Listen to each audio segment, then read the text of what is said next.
কোনো পেপারস না দেখেই আপনাদের বলে দিচ্ছি। প্রথমে বর্ধমানের পূর্বস্থলী বাপন ঘোষ, উত্তরস্থলী কোনটা তোমার? উত্তর। পূর্বস্থলী উত্তর। বাপন ঘোষ আমাদের শ্রমিক ইউনিয়নের রাজ্য সভাপতি, ও ওখান থেকে কন্টেস্ট করবে।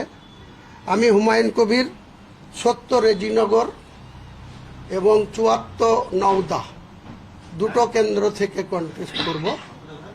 ৭০ রেজিনগর মুর্শিদাবাদের আমার হোম সিট, আমি যেখানে 2011-তে সেখানে এমএলএ ছিলাম, সেই ৭০ রেজিনগর এবং ৭৪ নওদা যেখানে টিএমসি সাইনা মমতাজ এমএলএ এক্সিস্টিং ছিল, আবার সে পুনরায় টিকিট পেয়েছে, আমি সেখানেও কন্টেস্ট করব।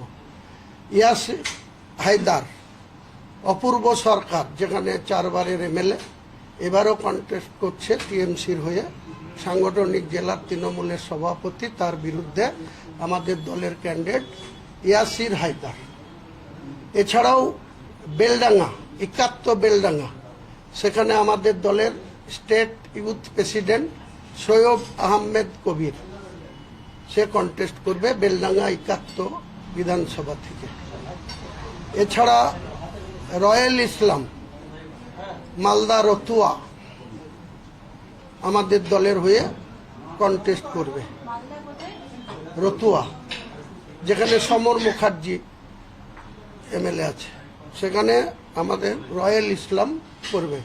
মালতীপুর যেখানে আব্দুর রহিম বক্সি টিএমসির জেলা সভাপতি, ওখানে আপু মিন্নাত শেখ কন্টেস্ট করবে।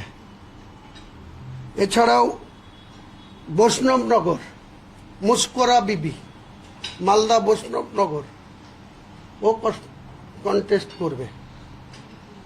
শহীদ আবু শহীদ, ও কন্টেস্ট করবে মানিক চক থেকে মালদা।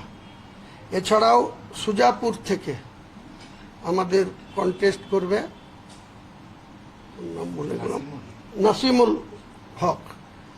সৈয়দ আমাদের খুবাইব আমিন সাহেব, আমি যেখানে এক্সিস্টিং এমএলএ 69 ভরতপুর, ওখান থেকে আমাদের পীরজাদা খোয়েব আমিন সাহেব কন্টেস্ট করবে। আপনার কোনটা আছে? বেহালা পূর্ব, নামটা বলে? অনুপম রহদ্দি, উনি বেহালা পূর্ব থেকে কন্টেস্ট করবে, কলকাতা।